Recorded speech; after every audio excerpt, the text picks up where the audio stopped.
Pulso Latino es presentado por Discover it for yourself. Frisian Flag. Hoy en Pulso Latino. Un ciudadano emite su voz de protesta frente a las personas que dejan residuos en los montes de Aruba. Atención que en Venezuela fueron encontrados 2 cuerpos sin vida de opositores. En ese país continúa la violencia.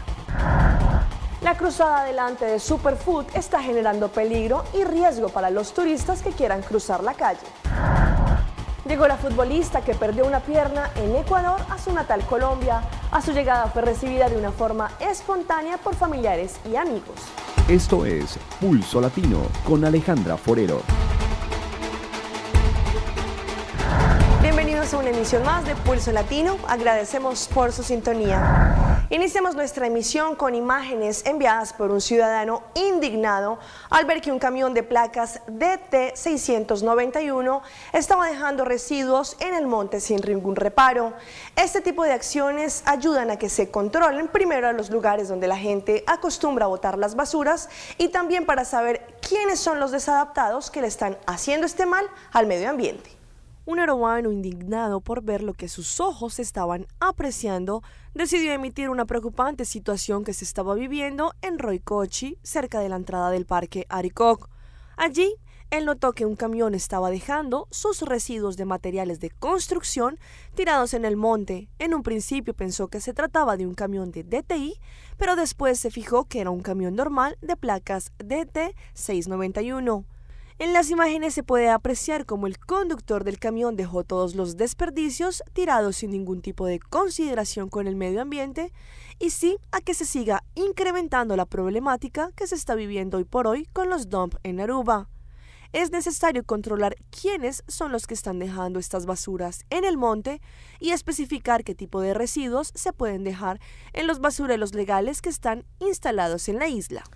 Un equipo periodístico de nuestro canal aliado Noticias Caracol logró entrar al pabellón de quemados del Hospital Simón Bolívar en Colombia, en donde se encuentran internadas las 3 mujeres víctimas de ataques con ácido. Recientemente, allí pacientes, médicos y directivos lanzaron un SOS ante el riesgo de que la unidad sea cerrada por las altas deudas de las EPS. Estas son las instalaciones de la unidad de quemados del Hospital Simón Bolívar, la más importante del país, con 30 años de experiencia. Por estos pasillos, familiares de las personas afectadas esperan buenas noticias de sus seres queridos por parte de los médicos que trabajan día y noche por sosegar el dolor que un agente químico o simplemente el fuego dejó en la piel de cientos de pacientes. Es el caso de Marín González Chinchilla, un campesino que vive en zona rural de Cúcuta, quien viajó a la capital la semana pasada después de que su hijo de 12 años accidentalmente se quemara con una sustancia que encontró cuando caminaba de la escuela a la casa. Esto es muy bueno, aquí se le ve el cambio de una vez. Yo al niño le miré el cambio al otro día de una vez. También la familia de Natalia Ponce de León aguarda para la visita. No sé qué va a pasar cuando ella se mire su carita, no sé nada, pero aquí estamos con mis hijos y mi esposo y el papá y todas las personas, el novio, a Dani dando la fuerza. Los niños intentan divertirse, mientras su piel lastimada cicatriza con los cuidados. Si el dolor se los permite, algunos pintan, otros juegan en los pasillos. Pero este importante lugar, en donde se recuperan cientos de quemados año tras año, está en cuidados intensivos. Según directivas del hospital, la deuda de cerca de 50.000 millones de pesos por parte de las EPS tiene en riesgo la sostenibilidad de este centro de atención. Desde que inventaron la inmoral y putrefacta Ley 100, que las instituciones se quedan con la plata de los hospitales, siempre han querido acabar con estas unidades. Y es que, como se dice popularmente, aquí muchas veces toca trabajar con las uñas. Nosotros necesitamos de elementos importantes, especiales para el buen tratamiento de las quemaduras y a veces no tenemos los recursos para conseguirlos. La unidad permanece con un alto porcentaje de ocupación y muchas veces no da abasto. A mí me parece increíble que en todas las ciudades de Colombia no haya una unidad como estas, porque realmente no solamente se quema la gente de Bogotá. 1.065 pacientes fueron atendidos en la unidad de quemados en 2013 y en lo que va corrido de este año ya son 203.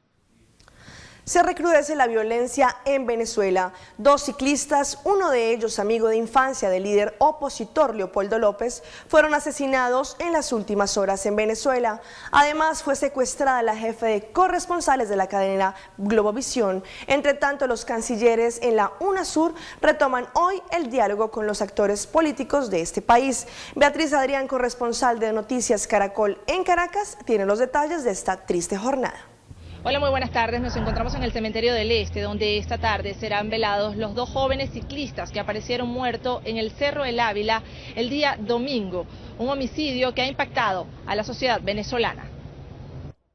Se trata de Gustavo Jiménez, de 40 años, primo hermano del presidente de Empresas Polar, Lorenzo Mendoza. Su compañero ciclista asesinado era Luis Daniel Gómez, de 37 años de edad y a su vez amigo de infancia del líder opositor Leopoldo López.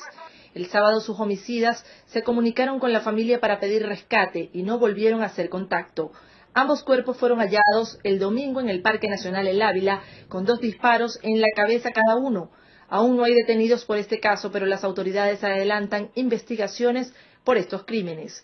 Ayer domingo también se conoció el secuestro de una periodista jefe de corresponsalías de Globovisión. Y a las 4:30 de la tarde, hombres encapuchados fuertemente armados se llevaron a la periodista Nairobi Pinto, de 27 años de edad, cuando llegaba a su casa con su hermano en la urbe Los Chaguaramos de Caracas. Su padre declaró que aún los secuestradores no habían establecido comunicación con la familia.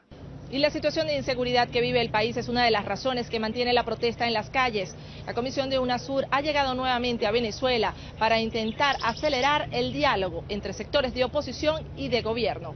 Desde Caracas, Venezuela, Beatriz Adrián, Noticias Caracol. Nuestra compañera de 15 on 15, Yenden Liu, hizo un reportaje sobre el peligro que muchos turistas toman al cruzar la vía que conduce de los hoteles a Superfood. Allí se puede apreciar que la falta, bien sea de un puente o de algún mecanismo para poder cruzar, hace que muchos turistas tengan que sortear los autos para poder pasar, exponiendo en muchas ocasiones hasta su vida. Es conocido que por el área de Sasaki los autos pasen a una velocidad alta al tratarse de una vía rápida, pero se ha visto cómo los turistas exponen sus vidas al tratar de cruzar la vía por el área de los hoteles La Cabana y Tropicana al querer cruzar a Superfood. Ellos tienen que caminar hasta el semáforo que se encuentra en la punta de los hoteles, pero al no hacer esto prefieren pasar esquivando los autos que pasan por allí a una alta velocidad, exponiendo sus vidas, y más aún cuando en muchas ocasiones vienen con paquetes de sus compras que les hace más complicado pasar. Los managers de estos 2 hoteles enviaron cartas a DOA y también al ministerio encargado para que ellos vengan con una pronta solución a esta problemática, pero hasta el momento no han recibido ninguna respuesta. Pero sin embargo, ellos le emiten información a los huéspedes para que tengan cuidado al cruzar esta vía o que si es posible caminen hasta el semáforo para evitar accidentes. De igual forma, la comunidad puede aportar reduciendo la velocidad en esta área ya que se acercan a una luz de tráfico y sin embargo pueden darle la posibilidad a los turistas o locales que puedan cruzar por allí sin mayor riesgo mientras que se llega a una pronta solución. Luego de estar internado por 6 meses en el Hospital Regional de Chile, falleció el joven Vladimir Sepúlveda, de 22 años, quien recibió una brutal golpiza por su condición homosexual en dicha ciudad. Ante esta situación, el gobierno, a través de su vocero Álvaro Elizalde, manifestó sus condolencias y pesares a la familia del joven, señalado que el fallecimiento de Vladimir es un hecho doloroso y lamentable. Asimismo, el ministro secretario general de Gobierno también agregó que esta nueva muerte desnuda cuánto nos queda todavía por avanzar como sociedad y concluyó que esperan que la justicia haga su labor esclareciendo los hechos y aplicando las sanciones correspondientes. Más de 30 horas secuestrada cumplió la periodista del canal venezolano Globovisión Nairobi Pinto y todavía sus captores no han establecido contacto con los familiares. La situación en Venezuela, a pesar que el presidente Nicolás Maduro indica que está controlada, demuestra que sigue la violencia. Luis Pinto, padre de la coordinadora de corresponsales de canal de noticias Globovisión, relató que este domingo, aproximadamente a las 4:30 de la tarde, 3 hombres armados y con los rostros cubiertos encañonaron a su hija y a un grupo de amigos frente al edificio Las Brisas, ubicado en la urbanización Los Chaguarumos. La obligaron a abordar un vehículo y se la llevaron con rumbo desconocido. Yo quiero hacerle un llamado a las personas que hayan cometido este hecho tan monstruoso, que mira, que le den su libertad, porque no tenemos bienes de fortuna, somos única y exclusivamente pues somos trabajadores, somos profesionales del periodismo. Luis Pinto informó que una vez cometido el secuestro, colocaron la denuncia ante el CICPC. Uno de los registros más impactantes del pasado terremoto en el norte de Chile lo tomó con su celular un trabajador de la SOFRI. Las imágenes le han dado la vuelta al mundo y hoy este testigo nos contó los momentos de angustia vividos en este impactante terremoto que vivió Chile.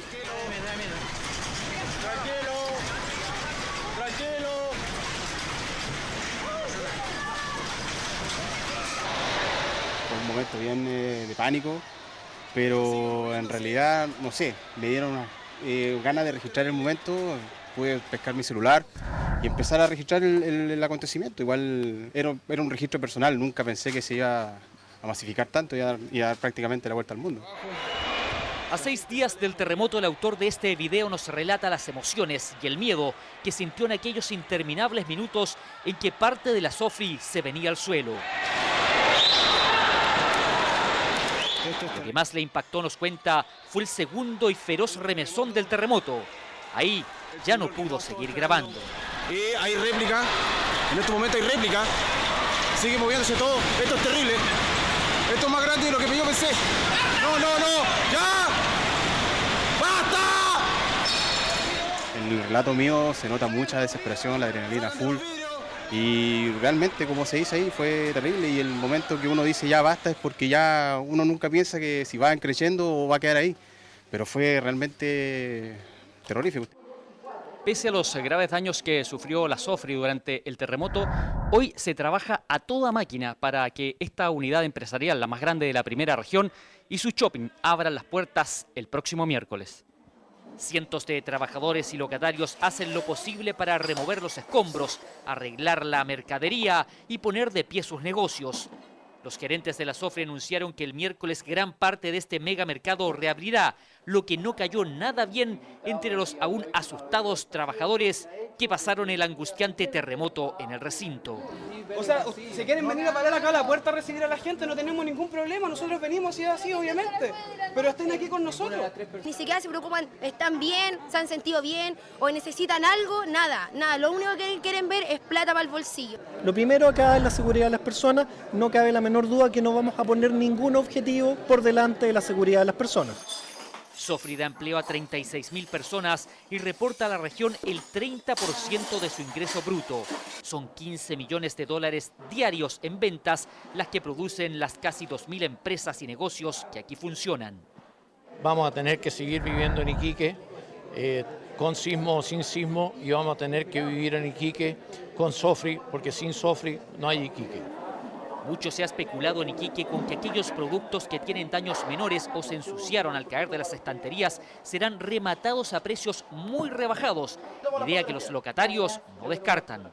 Por lo menos nosotros oficialmente no tenemos nada todavía en cuanto a nosotros, pero creo que sí, o sea, porque creo que tengo entendido que sí, que se iba a levantar una carpa donde se iban a colocar el tema de un remate para, qué sé yo, para las pérdidas seguramente.